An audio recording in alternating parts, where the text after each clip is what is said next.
Okay, so I decided to make this video because we have quite a few split damage DPS units coming to the game very soon, and people are going to get a little bit confused on how to build them. You see, we don't exactly have a real split damage DPS unit to address until Ganyu drops. However, it will be a topic that comes up when people start building Albedo as main DPS, so here goes. Now, a split damage DPS unit is a unit that deals two different types of damage in their kit. Take a unit like Kaya, for example, who deals physical damage in his normal attacks and cryo damage with his abilities. Now, what this means is that these units are going to be harder to build because ideally you want to be focusing on only one of their damage types. So in the case of main DPS units like Ganyu, Ayaka, Kaya, or the Traveler, you can immediately see that there is going to be a problem here because we want to be maxing out only one type of damage on our main DPS units. Now, fortunately, Mihoyo seems to be well aware of this problem and they have a solution for it, which is actually already in the game, and I'd like to talk about it. You see, in order to fix these split damage DPS units, you need to have a transformative character on your team. You know, something like Chongyun. And yes, it's prediction time. So hear me out, guys. Mihoyo is going to release units for every single element that is capable of transforming normal attacks into their respective elements. Now currently we have Bennett at C6 who does it for Pyro, and we have Chongyun who does it for Cryo on his E. If you don't know, Bennett on his C6 does transform normal attacks into Pyro, and it's something that you should not do on your Bennett because you're pretty much going to ruin the guy forever. So please do not C6 your Bennett because you're gonna regret it, okay? Now, basically, what this is gonna do is turn split damage DPS units into just a single damage type, which is going to be their element, and we will be able to maximize their true potential.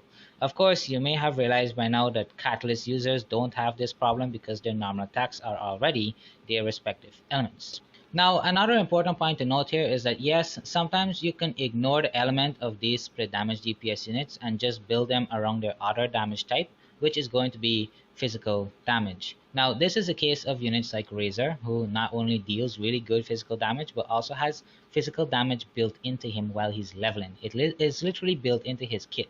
You don't have to add it. Of course, you could just add more using artifacts, which is exactly what people do. Now, if let's say Razor had electro damage built into him instead of physical damage, then he would have been better as an electro DPS unit, which is of course a problem about physical damage DPS units. You see, it's best that a physical damage DPS, it's best if their element is either cryo or electro, so that they could fill half of what their most valued reaction is, and that is superconduct. If you don't know, superconduct is what happens when electro and cryo meet. Now, this is what most people miss about Razor, and it's actually why he's so ridiculously good. Razor is really good at enabling his own element, which is electro, and that means he only needs cryo. And by the way, if you are a Razor main, I already made his theorycraft composition video, so if you want to check it out, you should, because I talk about what he needs to function at maximum potential in that video. And there will be more videos coming up just like that, talking about the other main DPS in the game. However, I am covering some stuff dealing with 1.2 right now, so I will be getting to that later. Now, basically, what I'm trying to say here is that it would only make sense that you have a physical damage DPS that is either a cryo or electro, because they already bring half of the elements we need to proc superconduct to the table. And this is also the reason why I wanted to make a video talking about why only the cryo and electro traveler is going to be true main DPS material.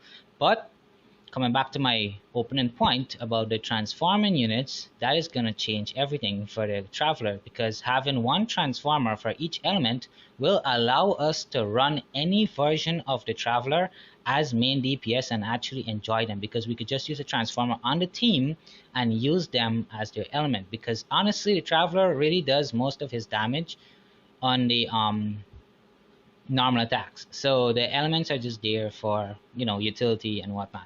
So if we have a transformer, we'll be able to transform his normal attacks into whatever element he's using, and that's going to be really, really good. Otherwise, if we don't get transformers, I'm sad to say that the cryo and electro traveler are really the only travelers that are going to be really good as main DPS, because they already bring half of the elements we need to proc superconducts, and it's going to be a physical carry.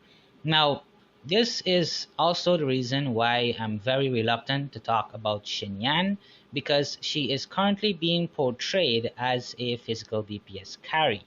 Now, that's great and all, right? But she's really dependent on supports to proc those superconducts, and it's just messy because her kit has consistent pyro application. You know, the shield she puts on, it constantly pulses, and that's gonna screw up the superconduct procs, even if you do have supports that are really good at proccing both cryo and electro. And by the way, we don't have a good cryo support right now, so yeah, it's very difficult for me to talk about XINYAN as a physical DPS, but whenever she gets patched and they fix her pulsing thingy, then I'm gonna talk about her. However, I do want to mention this. If we have a Pyro Transformer, it would probably make her a really great Pyro DPS. And there you go, that's actually another prediction, and you heard it here first. XINYAN just might be a very good Pyro enabler. Well, she is already a good pyro enabler, but she just might be a very good pyro DPS if we get a pyro transformer. Now, I won't talk much more about her because I haven't had a chance to look into her kit properly yet, and forgive me if I missed something crucial to her role as being a physical DPS. The reason I won't look into her is simply because I know she's about to get a buff, and it was right around the same time they announced that she had a bug on her pulse and thingy that I was about to make a video on it, and I decided not to even look at her kit. And the reason for that is because if I do look at her kit, I'm gonna start theory crafting with what is it that she currently does, and I don't want to do that because I'm gonna be tempted to make a video beforehand, and I don't want to do that because it's just gonna screw up my content. I don't want to make videos on units that are about to get buffed, and I don't want to make videos on units that are leaked. So yeah, you probably won't be getting a Zhongli video for now. You won't be getting a character review on Zhongli for now. Anyways, back to split damage DPS units.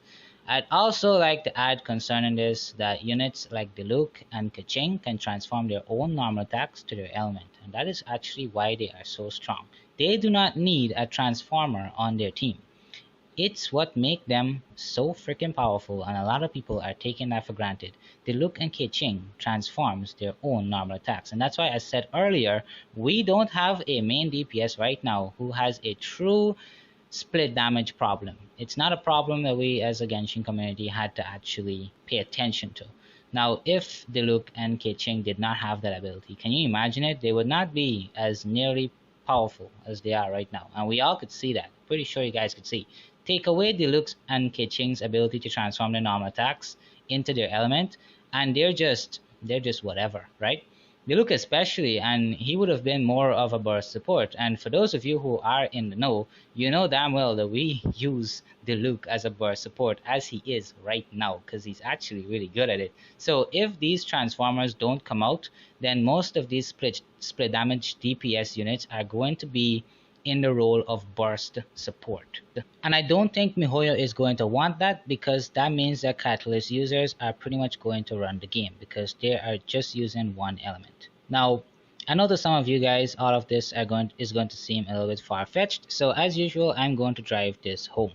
You see, Mihoyo is already planning to do this, and I know because I do not see randomness in their updates.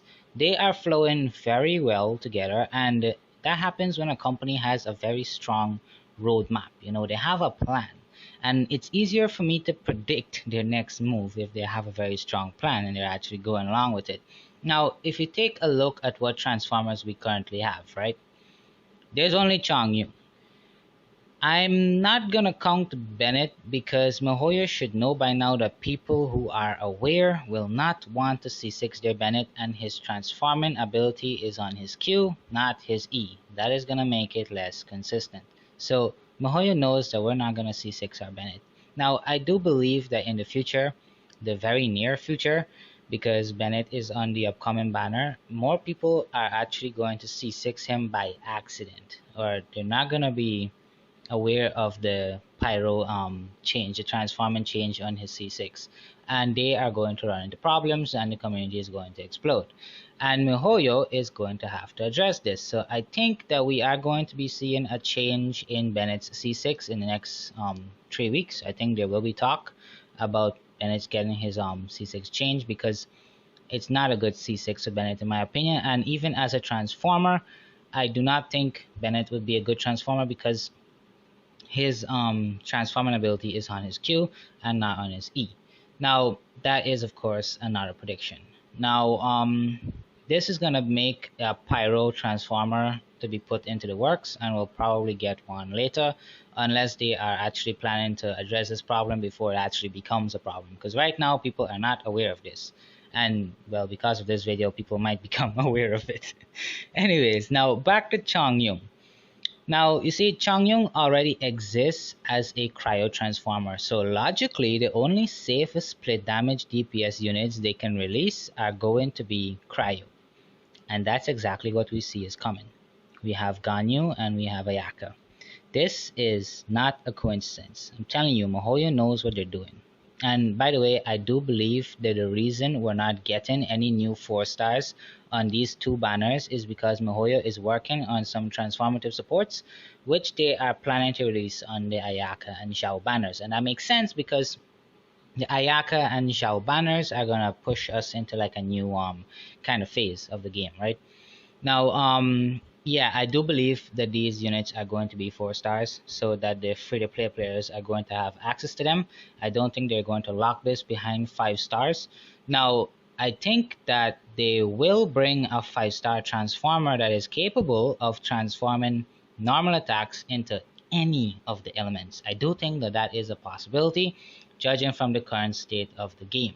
Now, I do think that it is going to be a geo character. It would make sense because this is the easiest way to make this possible. If you use it on a geo character, then how it could work is that the unit will be able to transform all normal attacks of your units, every single unit on a team, depending on what element of a crystallized shield that you have on. So basically, whatever element of a crystallized shield you grab on the field, that is the element that your your normal attacks are going to be transformed to. So if I pick up like a hydro crystal, then that means all of my travelers attacks are going to become hydro. Get it? I think that is the best way to do it, and I think that that is going to be a 5-star transformer, and it should not be a 4-star transformer. That is very overpowered unit if it does come out. Now, of course, this is just me predicting what might be going on in their heads, right? Yeah, that's it. I don't want to talk more about this because I'm starting to leave the realm of predictions and I'm entering one of theory crafting, and I don't want to do that. So I haven't entered that realm as yet. By the way, this isn't any theory crafting. I'm literally predicting this stuff. I'm telling you, this stuff is gonna happen. Now, if it doesn't, then well, whatever, right?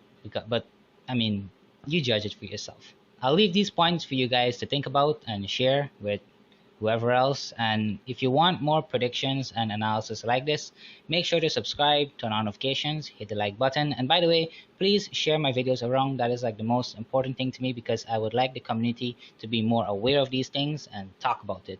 Also, if you're interested in how to manipulate substats on your artifacts, then check out the video in the description box below. It's about 50 minutes long, and I am not bullshitting you. You can better control your god rolls. So check that video out and share it around. And with all that said, as usual, don't forget, learn the game and play the cards you were dealt.